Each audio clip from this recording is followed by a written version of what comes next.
Hola a todo el mundo y bienvenidos a un nuevo vídeo del canal.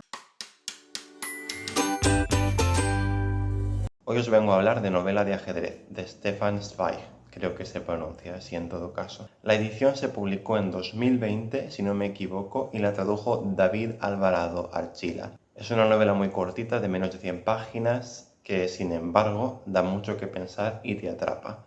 Ahora mismo estoy pasando por un bloqueo lector y es que me cuesta muchísimo concentrarme cuando cojo un libro y no me llego a meter del todo en la trama.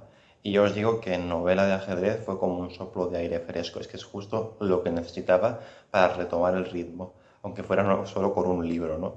La novela original se publicó, si no me equivoco, en 1941 y creo que es importante que primero hablemos un poco del autor para entender el porqué del libro, su contexto. Zweig nació en Austria en el seno de una familia judía acomodada, adinerada, a finales del siglo XIX. Fue un escritor prolífico, publicó biografías, ensayos y varias novelas cortas, y así llegó a convertirse en uno de los autores más reconocidos y traducidos en todo el mundo.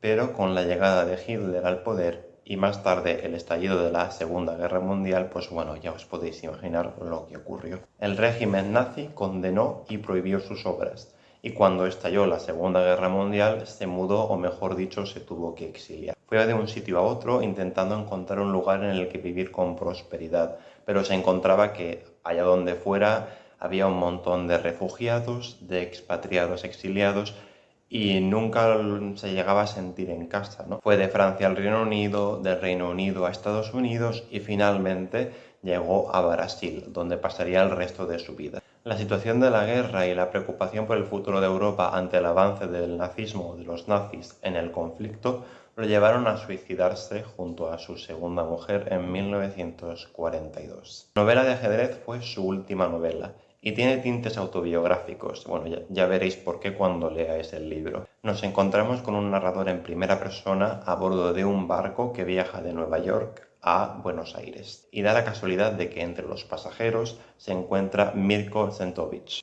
Es un enigmático campeón mundial de ajedrez, que tras quedar huérfano, un párroco pues crió en una zona rural. Y lo que tiene de misterioso realmente es que representa a la perfección el estereotipo de lo que es un paleto. Es un personaje tosco y sin ingenio o educación que apenas sabe leer y no vayamos ni a hablar de escribir. Digamos que tiene pocas luces el chico. Y sin embargo es un ajedrecista excelente y prácticamente imbatible. Ha encontrado o ha reafirmado su valor en el ajedrez y lo ha convertido en su vida. Es que no vive para otra cosa. Dedica todo su tiempo a practicar y repasar las partidas que ha jugado. Se nos presenta como un personaje arrogante justamente porque se cree invencible en el tablero, pero también es muy reservado y siempre evita hablar básicamente para que no salga a la luz que no tiene muchas luces. Por eso nuestro narrador intenta, muy intrigado, pues descubrir más sobre él. Junto a otros pasajeros lo desafían a una partida de ajedrez y mientras están jugando, cuando ya lo dan todo por perdido, aparece el llamado Señor B, no conocemos su nombre, bueno, aparece de la nada y consigue salvar medianamente la partida. Y este hombre, que después admite que no ha jugado ajedrez desde hace más de 20 años, vamos, la tira de años, es que parece que es el único que sabe, pues, sacar de sus casillas a Centovich y el único que representa un verdadero desafío para él. Y de la mano del narrador, que lejos de lo que se podría esperar no es ni mucho menos el protagonista de la historia, conocemos más sobre el pasado y la psique de estos dos personajes que representan formas tan diferentes de entender y sentir el ajedrez. Y también, bueno, de entender la vida, supongo. No os voy a contar el secreto del señor B porque es el punto fuerte del libro y no tendría mucho sentido, es que básicamente os estaría destripando la historia. Solo os diré que está relacionada con la vida del propio autor, su exilio y su experiencia con el nazismo, y creo que aquí ya estoy haciendo demasiado spoiler. Zweig era un amante del ajedrez y en este libro se convierte en más que un juego o un arte.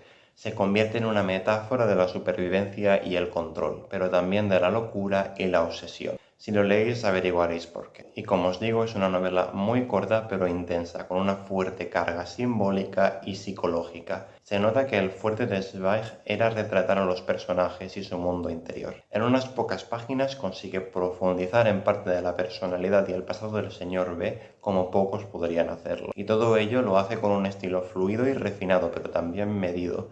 que refleja a la perfección esa tensión emocional y psicológica. Y bueno, he leído en muchas páginas que para muchos es la obra más destacada y probablemente el mejor libro del autor. No soy quien para decir si es verdad o no, porque no he leído ningún otro libro del autor, aunque ahora mismo la verdad es que me planteo hacerlo después de esta primera lectura. Pero bueno, si lees la novela ya ves que tienen razones para pensarlo, ¿no? Además, es una de las pocas obras en las que criticó y mencionó directamente el régimen nazi. Y os la recomiendo de verdad si queréis algo cortito, pero que también os haga pensar un poco. Y si estáis interesados, también podéis echarle un ojo a un par de adaptaciones que han hecho. Tenéis una más clásica, que es el Juego de Reyes, que creo que salió en 1960, y otra más reciente, The Royal Game, que vaya, es lo mismo pero en inglés. No sé si le habrán traducido el título al castellano, y que salió en 2021. No he visto ninguna de las dos, pero tampoco lo descarto. Eso es todo por ahora, espero que os haya gustado y nos vemos muy pronto en el próximo vídeo.